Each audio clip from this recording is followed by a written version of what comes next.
नमस्कार दोस्तों, स्वागत है आज की इस वीडियो में। दोस्तों, आज की इस वीडियो में बात करेंगे व्यक्तिगत स्वतंत्रता, यानी भारतीय संविधान द्वारा देश के हर नागरिक को कुछ व्यक्तिगत स्वतंत्रता दी गई है।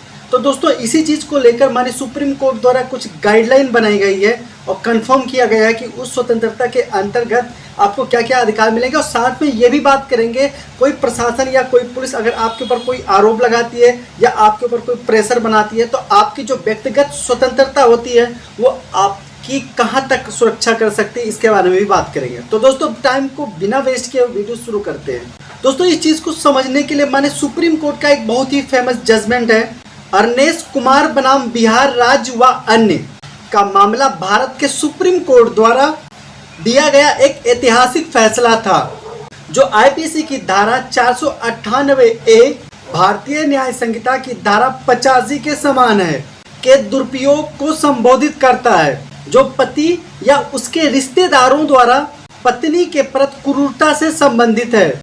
यह फैसला पुलिस और न्यायिक अधिकारियों को इस प्रावधान के तहत गिरफ्तार करने में सावधानी बरतने की आवश्यकता पर प्रकाश डालता है और इसका उद्देश्य घरेलू हिंसा के वास्तविक को संबोधित करने की आवश्यकता के साथ अभियुक्तों के अधिकारों को संतुलित करना है।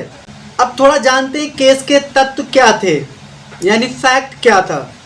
याचिकाकर्ता अरनेश कुमार पर उनकी पत्नी श्वेता किरण ने दहेज मांगने और उनके साथ क्रूरता करने का आरोप लगाया था। आरोपों में 8 लाख रुपए, एक कार और विभिन्न घरेलू सामान की मांग शामिल थी। जब ये मांगे पूरी नहीं हुई तो श्वेता किरण ने आरोप लगाया कि उन्हें उनके वैवाहिक घर से निकाल दिया गया है। अरनेश कुमार ने अग्रिम जमानत मांगी, जिसे सत्र न्यायालय और हाई कोर्ट ने दोनों ने इसको खारिज कर दिया, जिसके कारण उनको माननीय सुप्रीम कोर्ट का दरवाजा खटखटाना पड़ा।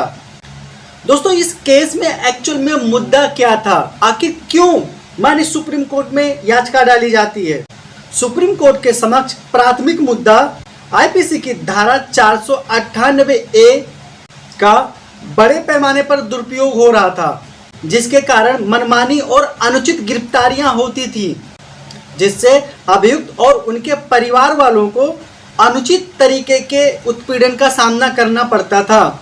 न्यायालय को दुरुपयोग को रोकने और व्यक्तियों के अधिकारों की रक्षा के लिए गिरफ्तारी प्रक्रिया के लिए दिशा निर्देश निर्धारित करने थे।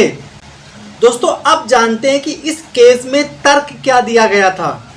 अरनेश कुमार ने तर्क दिया कि उनके पत्नी द्वारा लगाए गए जितने भी आरोप हैं वो सारे झूठे हैं। वह सभी आरोप उनके और उनके परिवार को बेवजह परेशान करने के लिए लगाया गया था। आईपीसी की धारा 498A का सीधा दुरुपयोग कर रही थी और उन्हें ऐसी मनमानी गिरफ्तारियों को रोकने के लिए एक नए दिशा निर्देश की जरूरत थी। दोस्तों, अब जानते हैं कि प्रतिवादी ने क्या तर्क दिया इस केस में। प्रतिवादी ने तर्क दिया कि श्वेता किरण द्वारा लगाए गए सारे आरोप सही और सत्य थे, साथ में गंभीर थे। उन्होंने तर्क दिया, न्याय सुनिश्चित करने और शिकायतकर्ता को और अधिक परेशान होने से रोकने के लिए अभियुक्त की गिरफ्तारी आवश्यक थी। दोनों पक्षों की दलीलें सुनने के बाद माननीय सुप्रीम कोर्ट ने क्या फैसला सुनाया, ये जानते हैं। माननीय सुप्रीम कोर्ट ने आईपीसी की धारा 498A और सीआरपीसी की धारा 41 का विश्लेषण किया, जो पुलिस अधिकारियों को बिना वारंट के गिरफ्तार करने का अधिकार देता है। कोर्ट ने असंतुष्ट पत्नियों द्वारा आईपीसी की धारा 498A के बढ़ते दुरुपयोग को स्वीकार किया और व्यक्तिगत स्वतंत्रता के बीच संतुलन की आवश्यकता पर जोर दिया। माने सुप्रीम कोर्ट ने आईपीसी की धारा 498A के दुरुपयोग और मनमानी गिरफ्तारी को रोकने के लिए व्यापक दिशा निर्देश जारी किए। जो पहला दिशा निर्देश था वो ये था कि बिना औचित्य के गिरफ्तारी नहीं। अधिकारियों को आईपीसी की धारा 498A के तहत शिकायत मिलने पर आरोपी को स्वचालित रूप से गिरफ्तार नहीं करना चाहिए। उन्हें पहले यह संतुष्ट होना चाहिए कि सीआरपीसी की धारा 41 उल्लिखित कारणों के लिए गिरफ्तारी आवश्यक है। माने सुप्रीम कोर्ट द्वारा जो दूसरा दिशा निर्देश जारी किया गया था वो ये कहा किया गया था कि गिरफ्तारी के जो कारण होते हैं उनको दर्ज करना जरूरी होता है।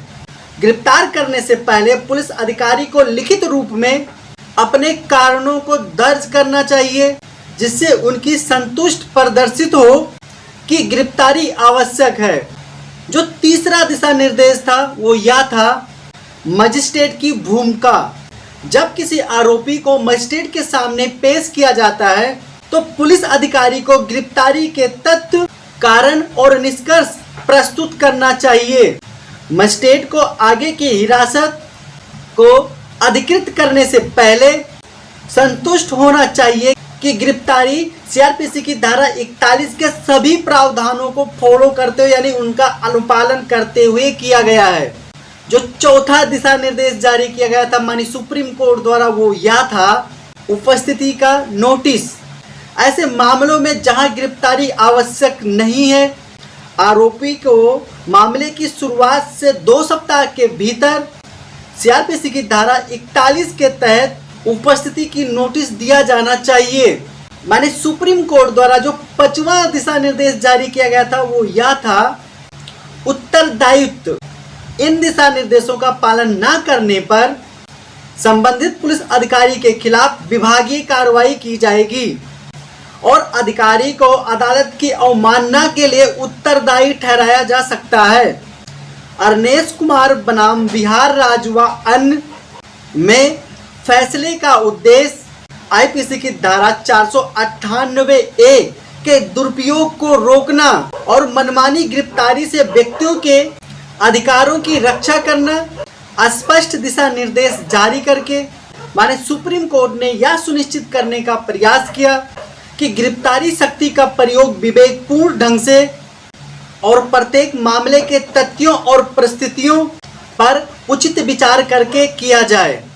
यह फैसला घरेलू हिंसा के गंभीर मुद्दों को संबोधित करता है और व्यक्तिगत स्वतंत्रता की रक्षा की दिशा में एक महत्वपूर्ण कदम उठाया गया था। दोस्तों आशा करता हूँ वीडियो पसंद आया होगा। फिर मिलते हैं एक नई वीडियो में। बहुत बहुत धन्यवाद।